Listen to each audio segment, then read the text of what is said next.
Jesus ao sumo sacerdote, e então se reuniram todos os chefes dos sacerdotes, os líderes religiosos e os mestres da lei. Pedro o seguiu de longe até o pátio do sumo sacerdote. Sentado ali com os guardas, esquentava-se junto ao fogo. Esse texto é a transição entre o momento em que Jesus é preso e ele é conduzido até a casa de Anás. Aqui o Evangelho de João especificamente fala da casa de Anás, que era sogro de Caifás, o sumo sacerdote da época. Jesus está sendo conduzido e nós vamos pegar desse ponto em diante. Feche seus olhos e vamos orar para que o Espírito Santo fale conosco. Pai, mais uma vez nos reunimos em nome do Senhor aqui e pedimos que o Senhor fale conosco, que a mensagem da qual precisamos, não aquela que queremos, mas aquela que precisamos, chegue aos nossos corações. Que o Senhor traga a revelação pessoal que cada um aqui precisa. Eu estou limitado pela minha humanidade, pelas minhas incapacidades de falar individualmente com cada um, mas o Senhor, que é o Todo-Poderoso, onisciente, onipresente, onipotente, pode todas as coisas. E o Senhor pode entregar a mensagem, a revelação de que esse irmão e essa irmã que chegaram aqui essa noite precisam. Em nome de Jesus, eu oro para que o Senhor faça isso. Afinal de contas, na minha humanidade eu entrego a mensagem, mas é o Senhor quem convence um homem do pecado, da justiça e do juízo. Amém e amém. Amém, gente? Pois bem, nós terminamos na semana passada com a prisão de Jesus. Eu vou retomar desse ponto para que a gente possa prosseguir. Jesus é preso, e nas próprias palavras de Cristo, ele é preso como um ladrão, um salteador, um malfeitor. E a partir dali começa uma série de atos que levam a Jesus ao sofrimento físico. Ele já vinha de um forte sofrimento emocional que fez suar sangue, e agora Jesus vai ser submetido a uma série de atos de violência, de humilhação, que nós vamos meditar um pouco sobre isso. Jesus está caminhando, está sendo levado até a casa de Anás, sogro de Caifás, e lá ele vai passar por um interrogatório preliminar. Mas nós vimos aqui na semana passada que nesse interim os discípulos o abandonaram, todos foram embora. Aí tem um que decide seguir Jesus de longe, Pedro. Vamos começar por aqui. Eu acho que aqui já tem uma mensagem poderosa para a gente meditar. Seguir de longe. Porque a frase em si, ela já me remete a uma realidade da maioria dos que professam fé em Cristo. Seguem Jesus de longe. Hoje de manhã eu acordei. Quando eu acordei, comecei a ver os status no WhatsApp. Eu vi algumas mensagens no Instagram, e é tão notório que nessas datas todo mundo deseja Feliz Páscoa, que a gente deseja fazer alguma coisa boa, alguma coisa espiritual, alguma coisa para nos dizer que nós lembramos de Jesus. E isso quando eu li esse texto, a primeira coisa, quando eu li, eu vi essas mensagens, eu vi de pessoas, colegas da faculdade, algumas pessoas que não costumam falar de coisas espirituais, começarem a postar coisas espirituais a respeito de Jesus. E não que isso seja ruim por si só, tá tudo certo. Mas é triste constatar que esse é um tipo de comportamento que ele serve tão somente para de alguma maneira sinalizar alguma virtude moral, mas não uma realidade espiritual. Não realidade espiritual. Isso é triste. E aí eu vou, depois de ver todas as mensagens, eu vou meditar na palavra, vou ler um pouco o texto. E aí quando eu me deparo com esse versículo, do verso 54 em específico, que diz: Pedro o seguiu de longe, na hora foi como um estalo, diz assim, é exatamente o que a maioria das pessoas fazem. Elas seguem Jesus de longe. E o que seria exatamente seguir Jesus de longe, né? A gente precisa meditar um pouquinho sobre isso, e nós vamos talvez chegar a um consenso, embora seja quase impossível chegar a consensos, mas é possível que pelo menos uma grande maioria de nós concorde que esse é um fato, que a maioria de nós serve Jesus com uma medida de distância muito bem calculada, para não se comprometer demais. Eu não quero ser alguém ruim que ignora a realidade espiritual.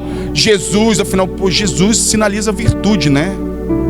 ser alguém que vai à igreja sinaliza virtude, mas eu não quero estar próximo demais ao ponto de que isso me custe alguma coisa.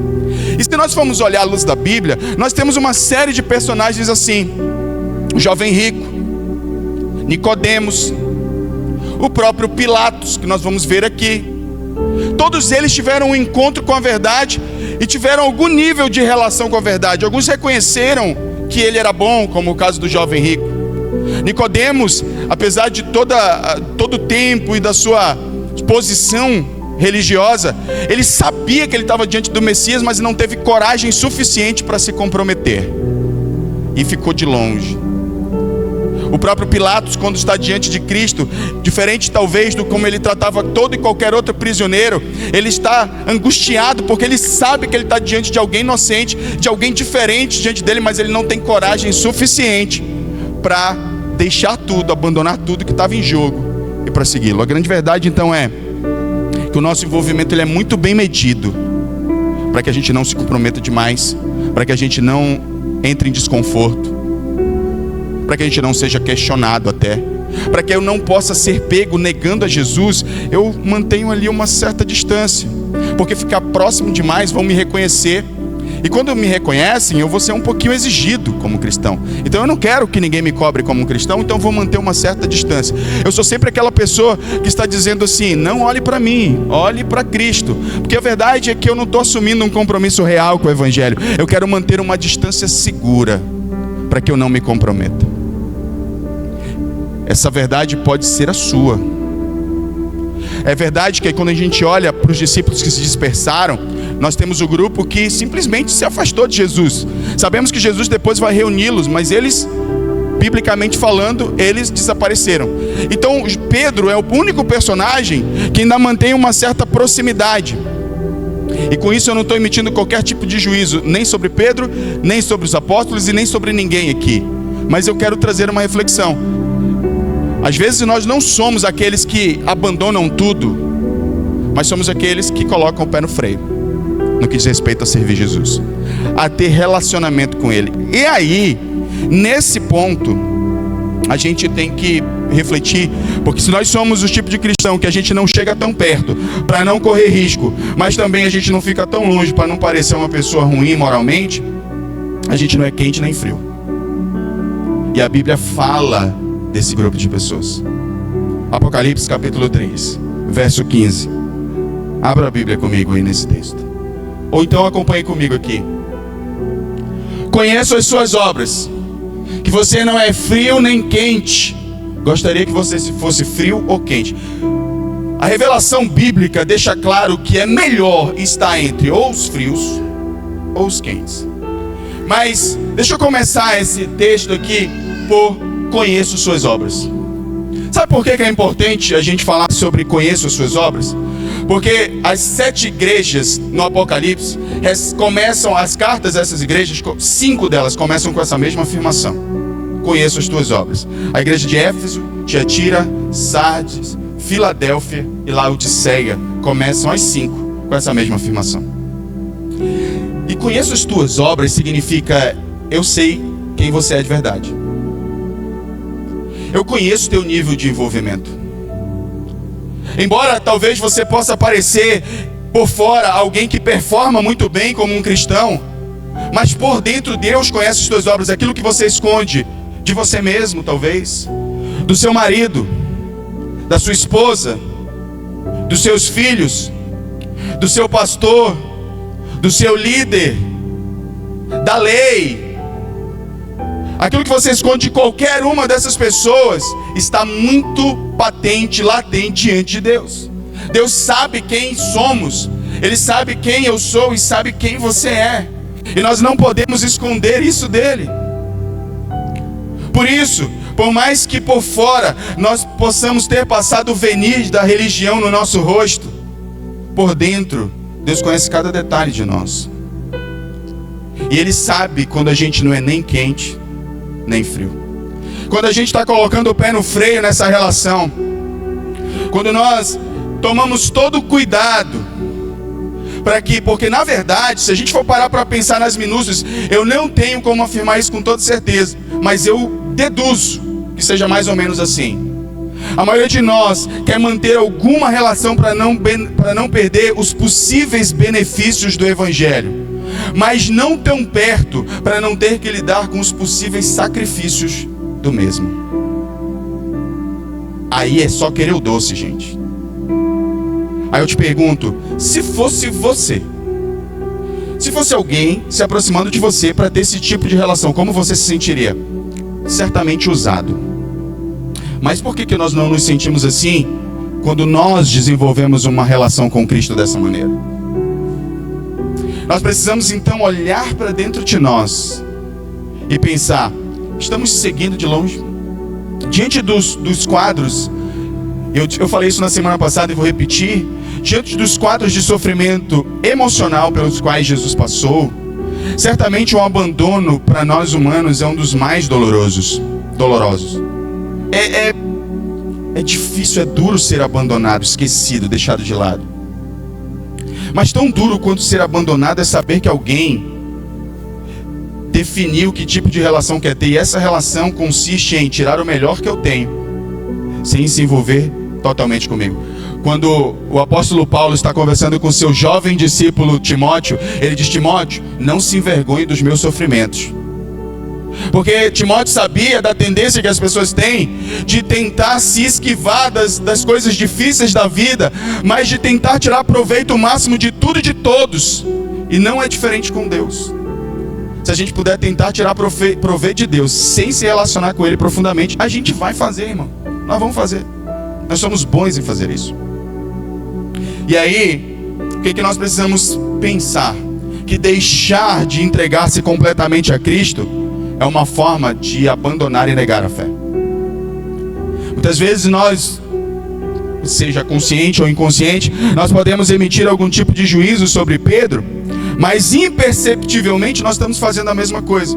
E à medida que você sabe o que acontece, qual é o resultado de alguém que segue de longe a Cristo, é que de maneira imperceptível ela vai perdendo suas convicções. É muito comum ver as pessoas que mantêm uma certa distância nessa relação, na entrega com Cristo, elas serem facilmente seduzidas pelo mundo.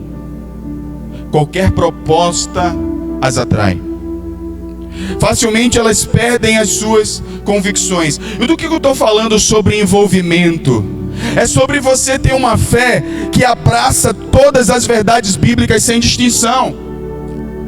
Eu estou falando de você se entregar em obediência plena a Jesus, de confessá-lo como de fato Ele merece ser confessado, Senhor absoluto de nossas vidas, sem restrições, sem portas fechadas, sem lugares seletivos para que Ele haja na nossa vida, mas em todas as áreas. Não há nada que Ele não possa falar conosco, não há área que Ele não possa tocar na nossa vida, não há lugar que Ele não possa nos enviar, não há missão que Ele não possa nos encarregar. Nós vamos aceitar tudo que vier de Jesus, é disso que eu estou falando, e não ficarmos ofendidos, escandalizados, quando por algum motivo Ele disser não para você e sim para o irmão do lado. Quando Ele frustrar as suas expectativas, você vai continuar dizendo: eu continuo aqui. Seguir de longe é evitar todas essas coisas. E acontece que à medida que nós nos relacionamos com Cristo dessa forma, a gente vai perdendo nossa convicção.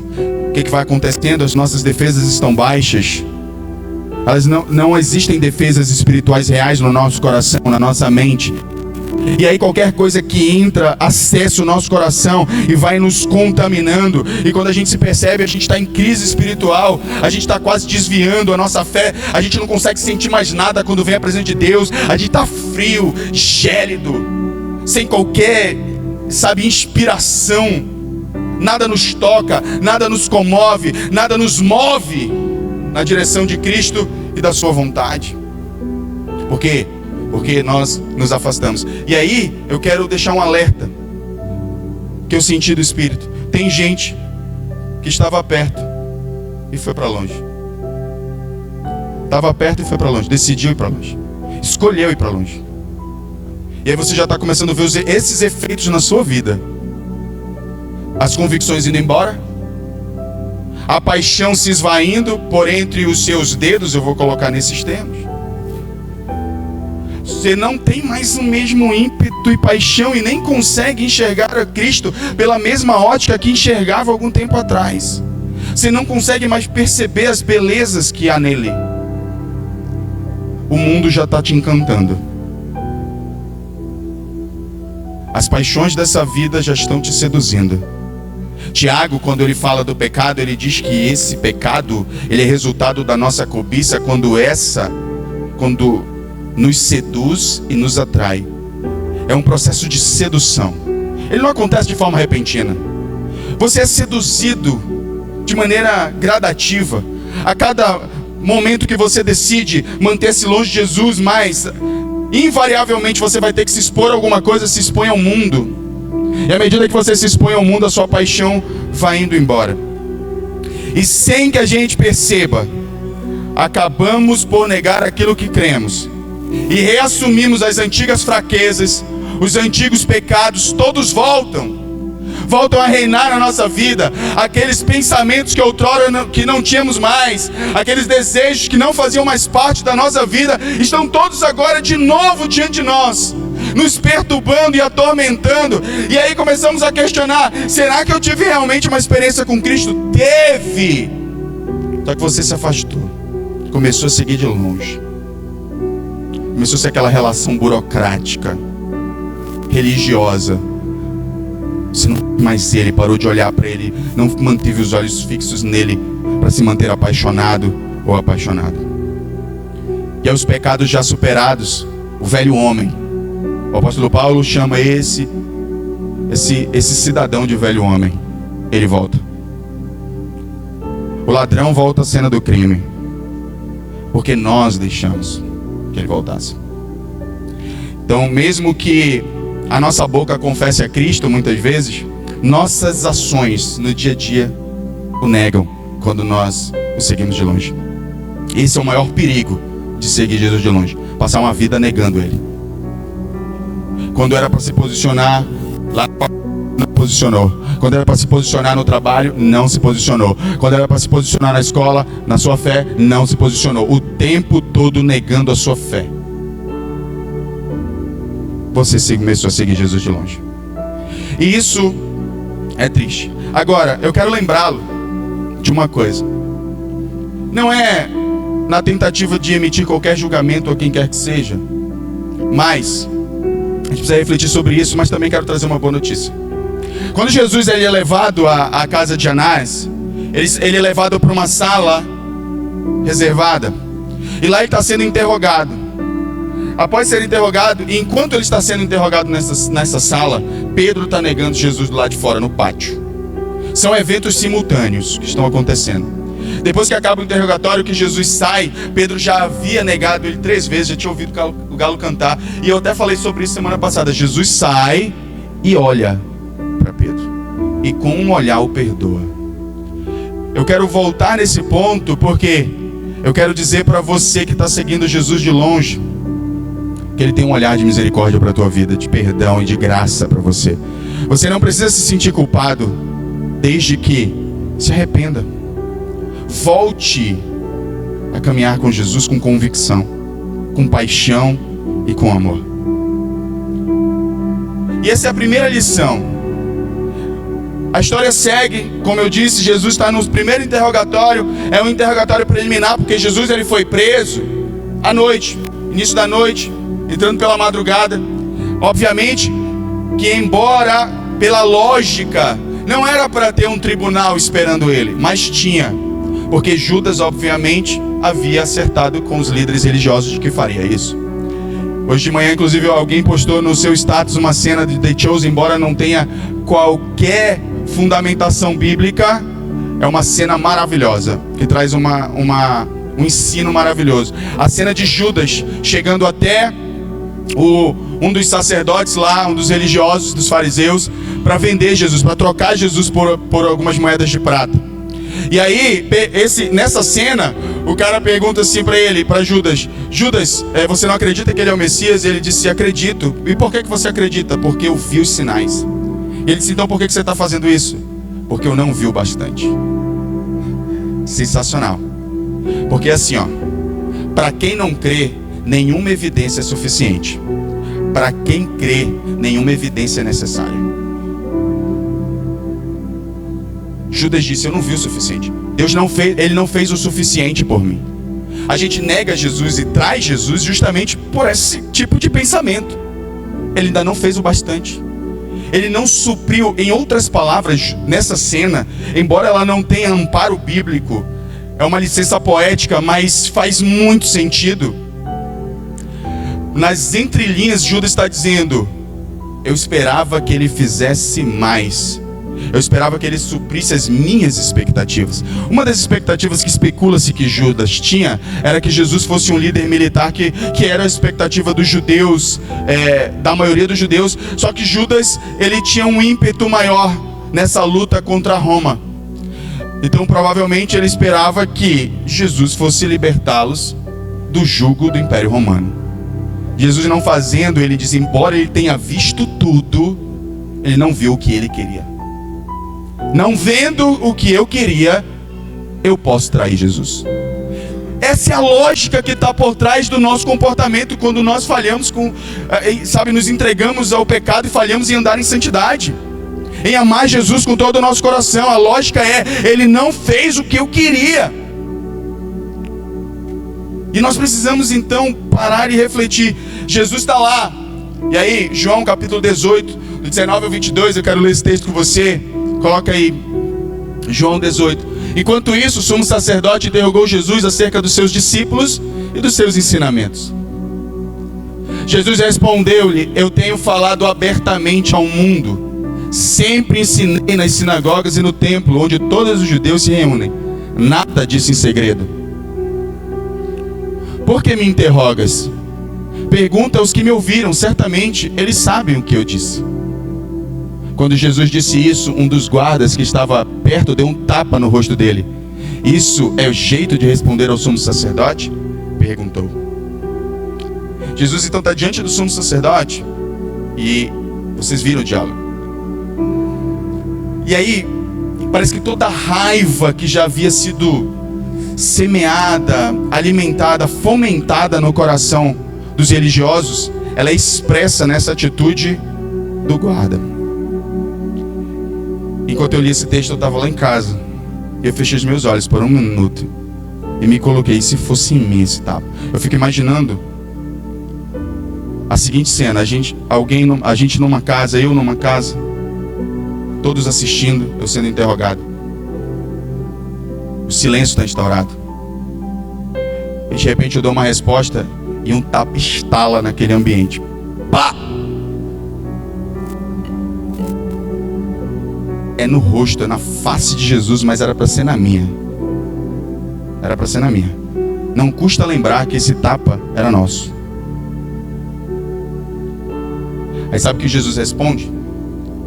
Se eu falei algum mal, denuncie o mal. Mas se eu falei a verdade, por que você me fere?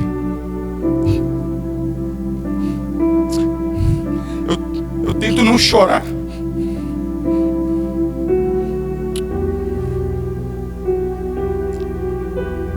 Mas ele está aqui com todo o poder. Com todo o poder. Com todo o poder. Ele pega um tapa e ele docemente responde ao agressor dele: por que me fere se eu não falei nenhuma mentira? A maioria de nós, e eu me coloquei nesse lugar, eu disse: Deus, eu certamente tinha reagido muito mal diante disso.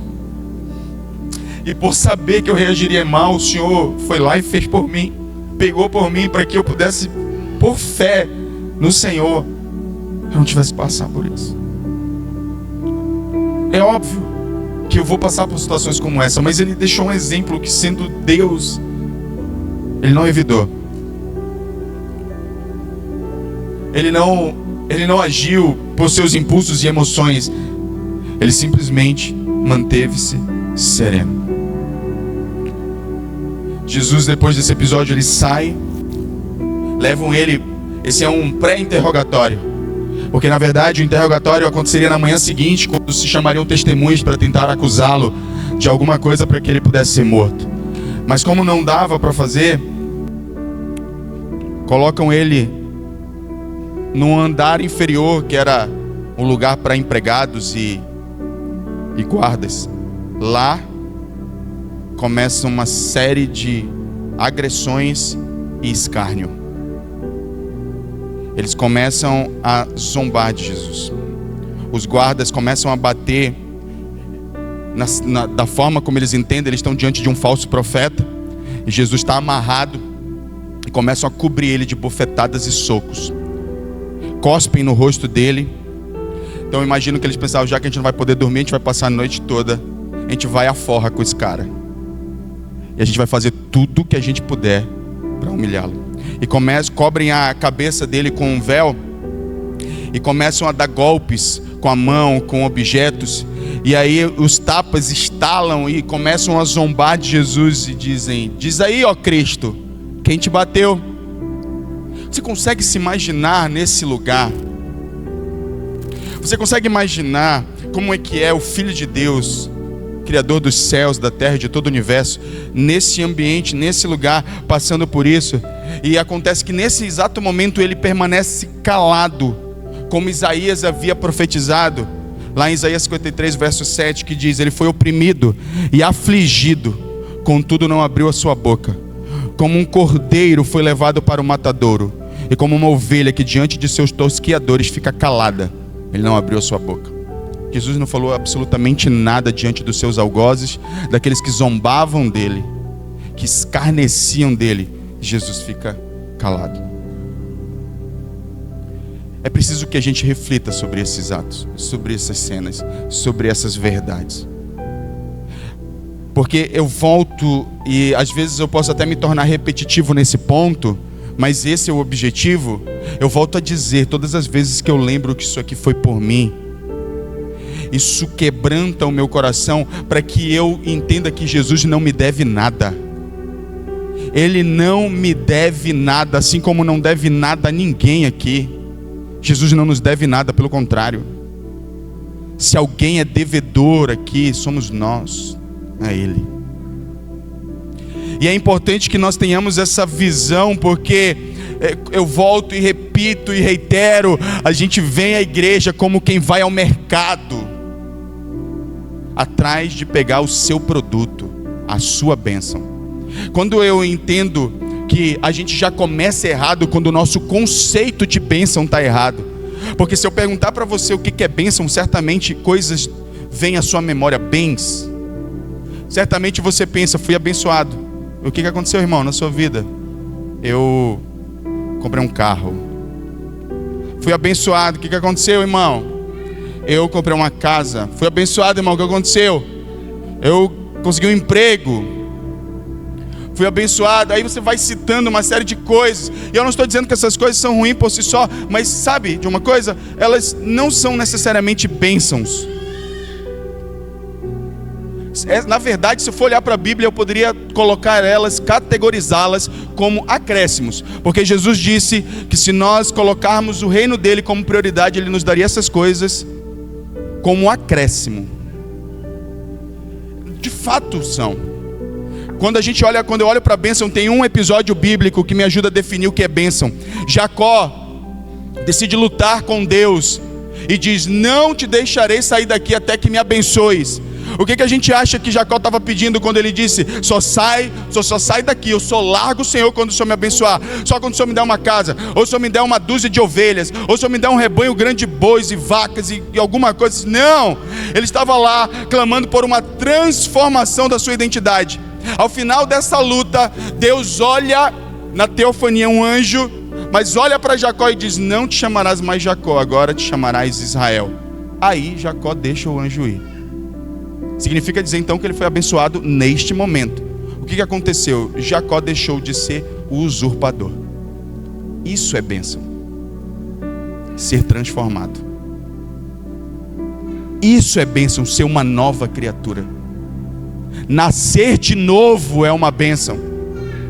Todas as outras coisas são acréscimos. São bons, não vou negar. Se quer dizer que eu sou louco para dizer que eu não quero essas coisas, é lógico que eu quero, mas eu não posso, ao querer essas coisas, perder de vista o que importa. ao desejar essas coisas que são ótimas e que nós podemos desfrutar nessa vida, eu simplesmente ignoro o que importa. Não pode acontecer.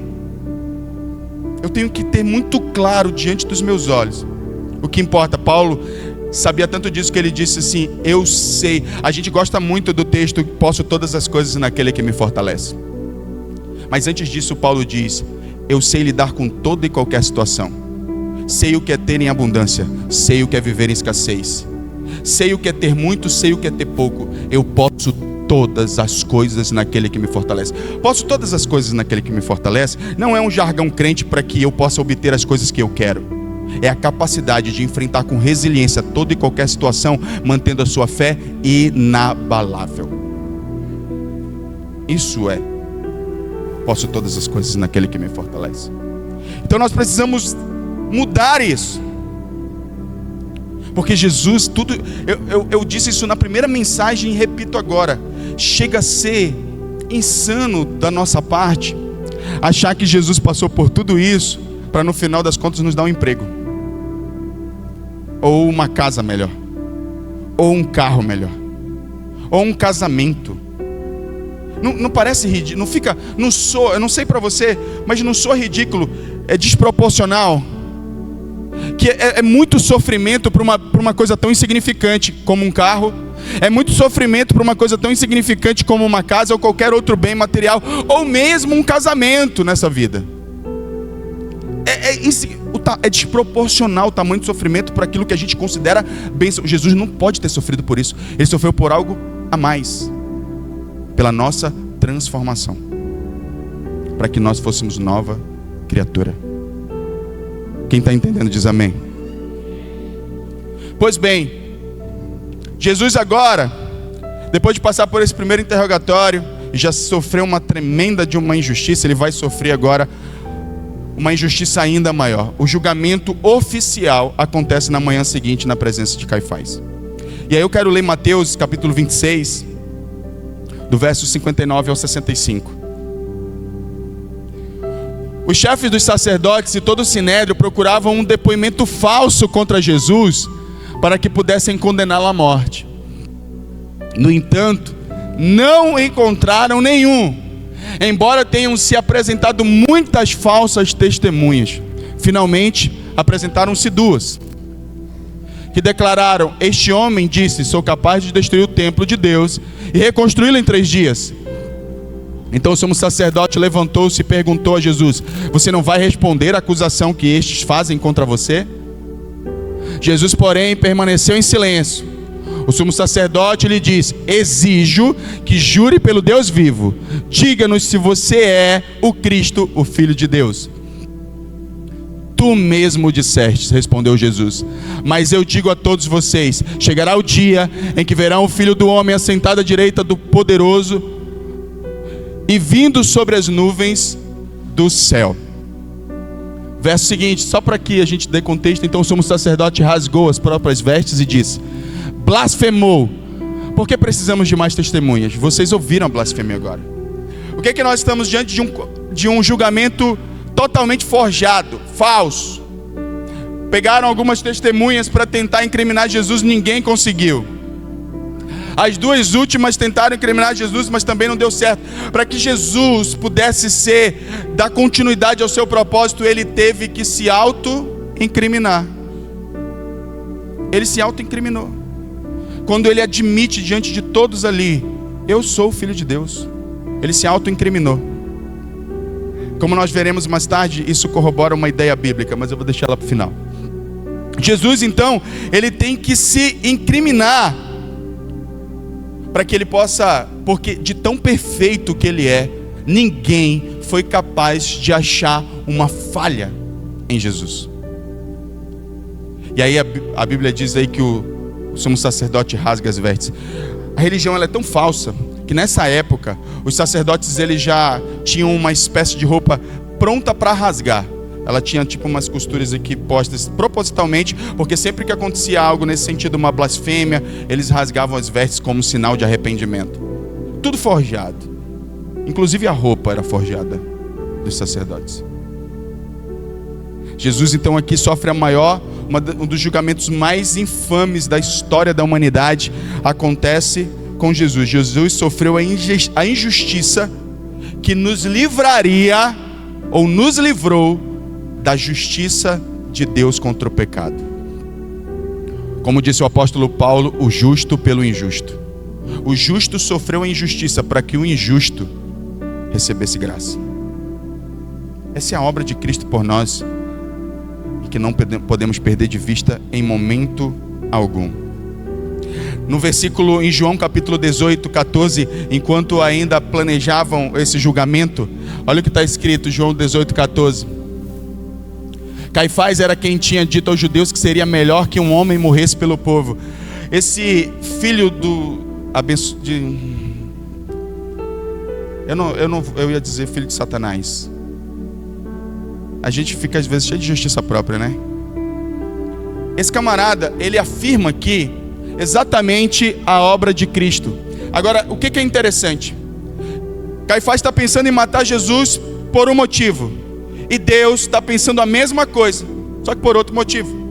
Enquanto Caifás acha que está cumprindo a vontade dele ao matar Jesus, ele mal sabe que na verdade ele está contribuindo para os propósitos do próprio Deus.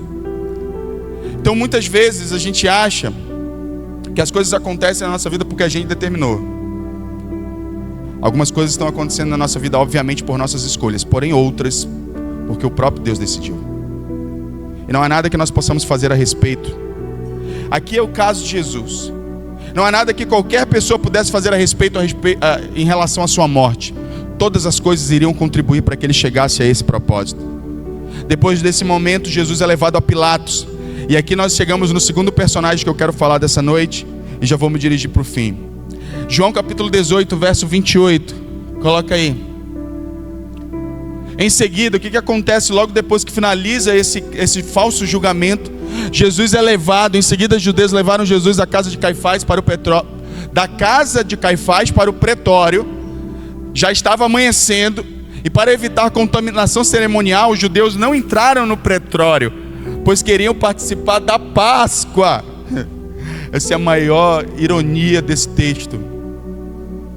Estão matando o próprio Filho de Deus, mas estão preocupados em manter-se limpos cerimonialmente. Nós não podemos nos contaminar. Não é mera coincidência, às vezes a gente é igualzinho. Às vezes a gente está traindo o Filho de Deus, crucificando o Filho de Deus com os nossos pecados, como diz o autor de Hebreus, porque todas as vezes que nós pecamos, nós expomos o Filho de Deus a essa vergonha outra vez. Mas nos preocupamos com coisas, em nos santificar em coisas pequenas. A gente, como disse o próprio Jesus, a gente muitas vezes coa o mosquito e engole o camelo. Está preocupado em parecer crente, ao invés de ser cristão.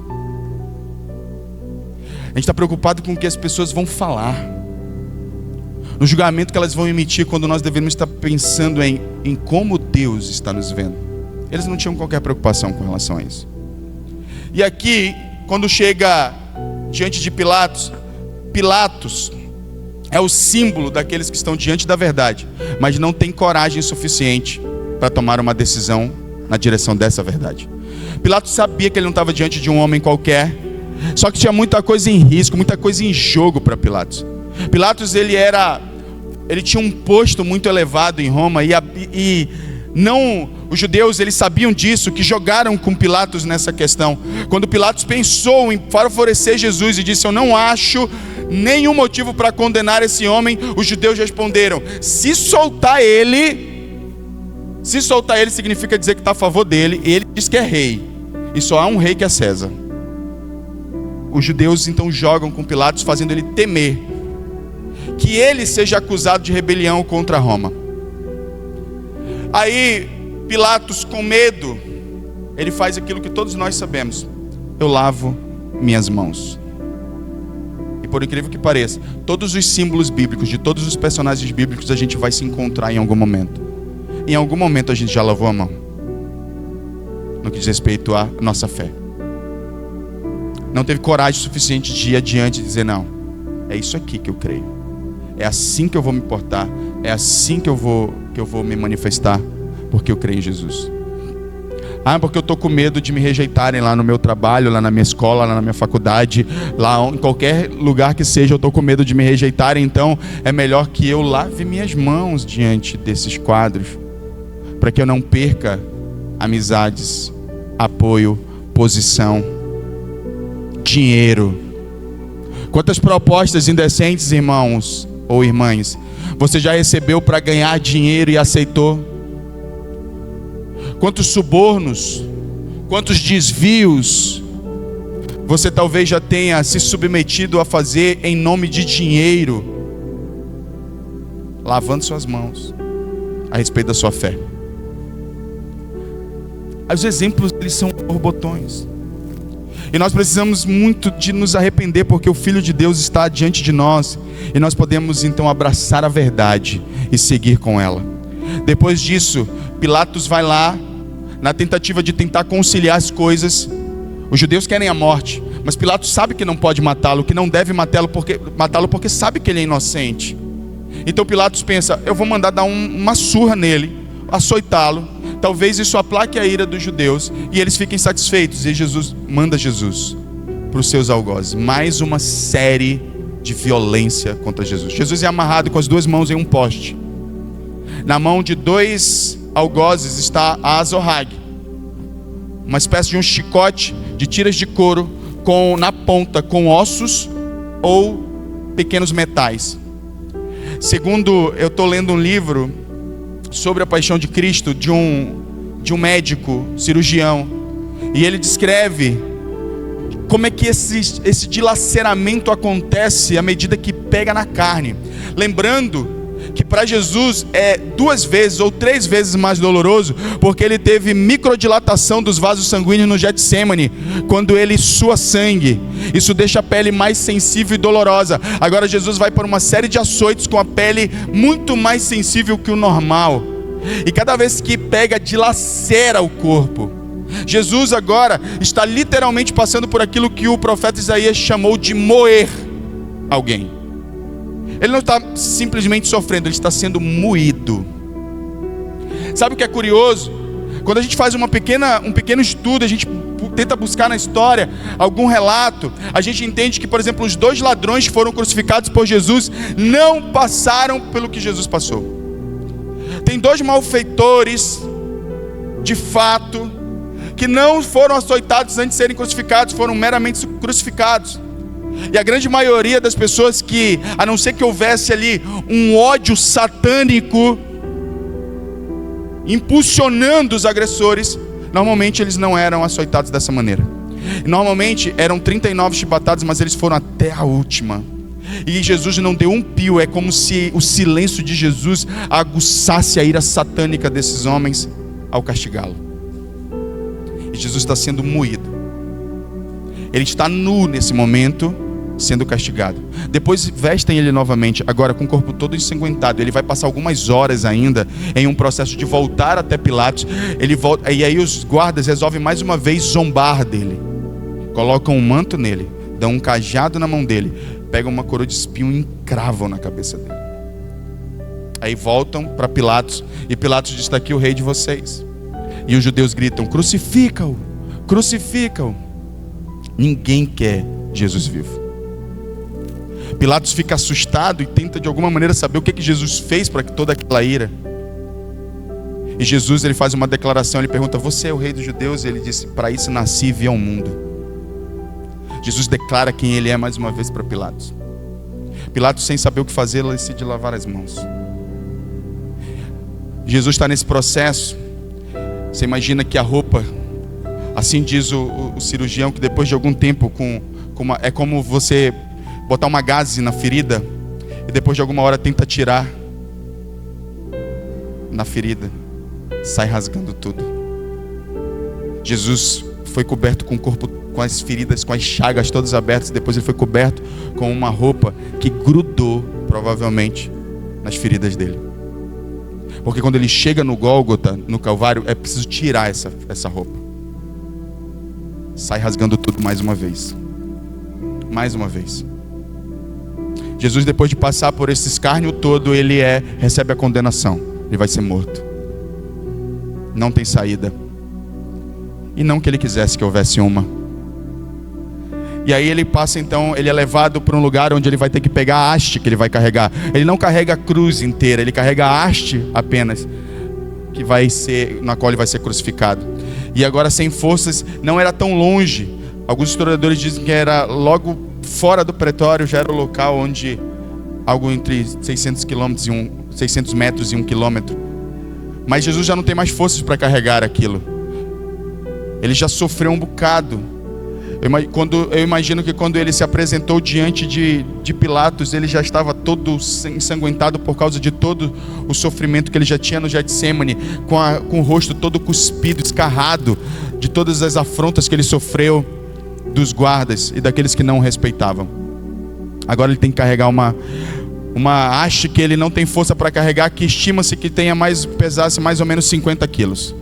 Jesus não consegue carregar, e um homem chamado Simão Cirineu está passando, e os guardas pegam o Simão Cirineu para carregar a haste dele. E Jesus chega lá então ao Gólgota, e agora vai acontecer essa crucificação de Jesus. Na cruz vão despir Jesus. A cruz não cabe ele, então alguns historiadores acreditam que a cruz não era para ele, era para Barrabás. Tem uma canção que diz, na verdade eu ouvi uma frase que alguém diz assim: eu achava um absurdo alguém soltar Barrabás ao invés de Jesus, até descobrir que Barrabás sou eu. Por ocasião da Páscoa podiam soltar um prisioneiro, soltaram Barrabás, levaram Jesus preso. Chegando lá, a cruz não era para ele, então provavelmente tiveram que deslocar o ombro dele para que a mão dele chegasse até o lugar do furo. Alguns historiadores dizem que não é a palma da mão que fura, é o pulso. Isso aqui não aguentaria o peso de ele ficar pendurado por horas, uma vez que ele teria que ficar sobre o peso do seu corpo. Isso aqui provavelmente rasgaria. Então, para que ele pudesse passar tanto tempo pendurado numa cruz, os pregos foram no pulso aqui, ó.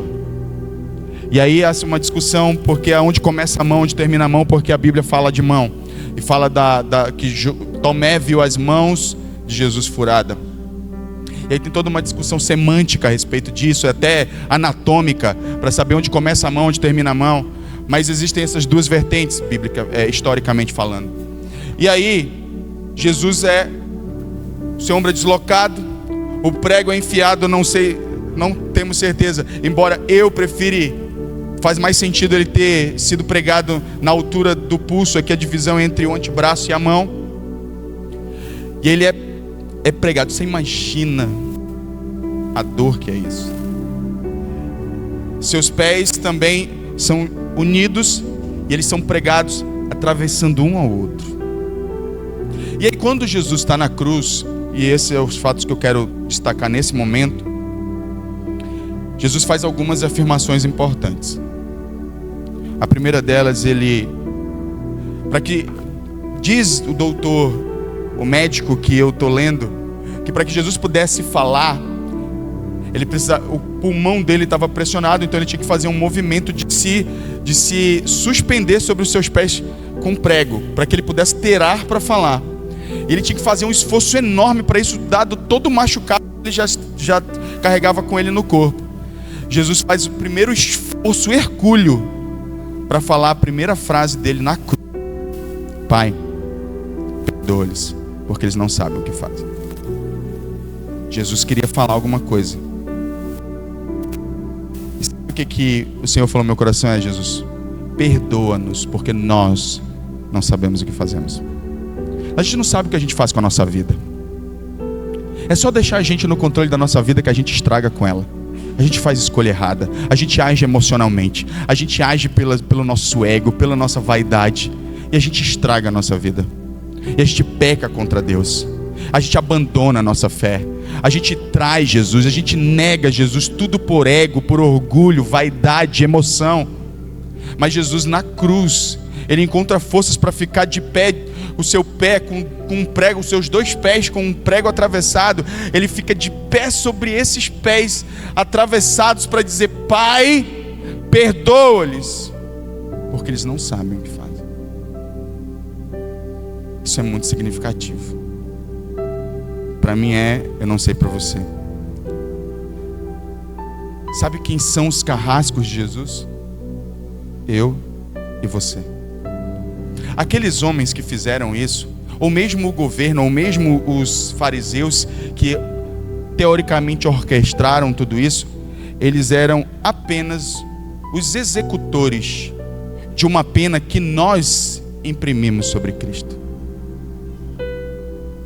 Nós precisamos então aceitar essa oração que vem da cruz para a nossa vida e dizer: Jesus, me perdoa por ter colocado o Senhor aí, com meu estilo de vida prostituto, arrogante, mentiroso, vaidoso, orgulhoso, desonesto. Me perdoa. Porque, volto a dizer, o autor de Hebreus diz que quando a gente peca deliberadamente, nós estamos expondo novamente Cristo à vergonha pública. Uma segunda frase que Jesus fala algumas frases. Ele fala para Maria: filho, está aí tua mãe, mãe, está aí teu filho. Mas eu peguei as 3 frases que eu considerei, diante daquilo que o Espírito Santo estava me falando, mais significativas. Ele diz: Eli, Eli, lama sabachthani, que significa: Deus meu, por que me desamparaste? Essa é uma citação do Salmo 22:1 que Jesus está fazendo. Jesus cita e expressa a profunda angústia que ele está vivendo ao carregar os pecados de toda a humanidade. Esse aqui é um momento de separação do pai com o filho. O filho deixa de ser filho para que nós nos tornássemos filhos de Deus. Ele abre mão da própria filiação. Tanto é verdade que a Bíblia diz que quando Jesus é crucificado, ele é crucificado como unigênito de Deus, filho único. Quando ele ressuscita, ele é o primogênito entre muitos irmãos. Ele conquistou algo ali. Ele conquistou a nossa filiação. Nós somos filhos de Deus porque Jesus abriu mão dessa filiação momentaneamente para nos fazer filhos. Nesse momento o pai se separa, e aqui Jesus se fez pecado por nós, como o apóstolo falou em 2 Coríntios. Uma segunda frase extremamente importante, que traz verdades. Agora ele sabe que o momento final dele está chegando, e ele diz assim: está consumado. Agora a taça está vazia. Ele bebeu até a última gota do cálice da ira de Deus que era para nós bebermos.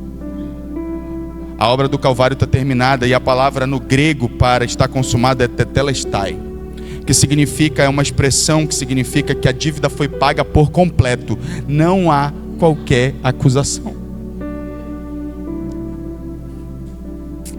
É o que Jesus faz por nós, ele paga totalmente a dívida. Não há nenhum escrito de dívida contrário àqueles que creem. Isso é muito. É mais que uma casa, é mais que um carro, é mais que um casamento, é mais que uma faculdade, é mais que dinheiro, é mais do que tudo que a gente possa imaginar nessa vida. É muito mais, é muito mais.